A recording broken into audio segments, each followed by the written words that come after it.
Paano maging active member ng SSS? Ano ang gagawin kung nakalimutan mo na ang iyong SSS number? Ating alamin dito lamang sa Pera at Iba Pa. Don't forget to click like and subscribe. Sa pagpapatuloy ng inyong contribution ay kakailanganin ninyo ang inyong SSS number. Maaari nyo itong makuha in two ways. Panoorin ninyo hanggang sa huli ang ating tutorial dahil ipapakita namin sa inyo ang actual na pag-retrieve ng inyong SSS account. Para po sa option 1, sa pamamagitan ng pag-open ng my.sss account online. Dito po sa aming previous video in approximately 5 minutes ay maaari ninyong makuha ang inyong SSS number. Ito ay kung meron kayo ng mga sumusunod na information: savings account number, Citibank cash card, UBP quick card, UMID ATM savings account number registered in SSS, o di kaya naman ay mobile number registered in SSS, UMID card, employer ID number, household employer ID number, or paid payment reference number, SBR number, or payment receipt transaction number.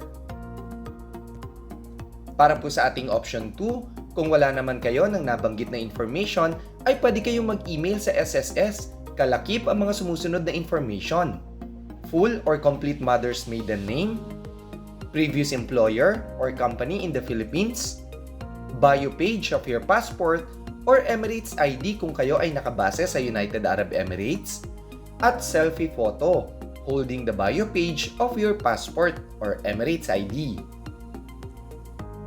Sa sample na makikita ninyo ay mahalaga na clear and readable ang file. Muling paalala po para sa inyong protection, do not share your confidential information sa mga taong hindi nyo kilala or maging sa social media.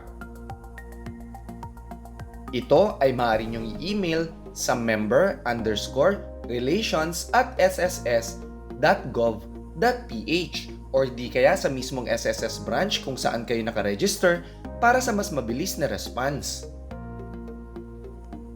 Kung nais nyo naman po malaman ang direct email address ng SSS branch kung saan kayo nakaregister, ay i-search nyo lamang po at i-type sa Google ang SSS email address. Once na maklik nyo po ang website na ito, select nyo lamang po sa drop-down menu ang region sa Pilipinas or bansa kung saan kayo nakabase kung kayo po ay overseas. Para po sa ating sample ay pinili natin ang Dubai, UAE. Sa actual sample na nakikita ninyo sa screen ay nag-email po ang ating SSS member ng 2nd of September at 9:11 AM. In more or less 30 minutes lang ay nakareceive na ng response ang ating SSS member kung saan nakasaad ang details ng kanyang SSS. Gaya ng kanyang SSS number, personal information, gayon na rin ang detailed breakdown ng kanyang previous SSS contributions. Sa amin pong experience dito sa Dubai, UAE ay nakakuha po kami ng response in less than 24 hours. Shoutout po kay Mr. Mark Oliva sa mabilis na pagtugon sa aming mga SSS member dito sa Dubai, UAE. Sa ngayon na na-verify nyo na ang inyong information at nakuha ninyo na ang inyong SSS number, ay maaari nyo ng pagpatuloy ang inyong paghulog. Kung kayo ay overseas Filipino at nais malaman ang deadline ng payment, amount ng inyong monthly contributions, at saan maaring magbayad, ay mapapanood ito mula sa aming previous tutorial. At mayroon din po kaming separate na tutorial para sa ating mga SSS members na nakabase sa Pilipinas.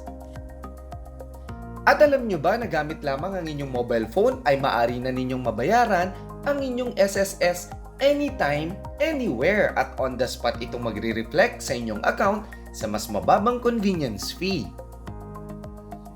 Para po sa karagdagang kaalaman patungkol sa mga benepisyo na maaari niyong matanggap bilang active SSS member, ay panoorin niyo lamang po ang aming tutorial para po dito.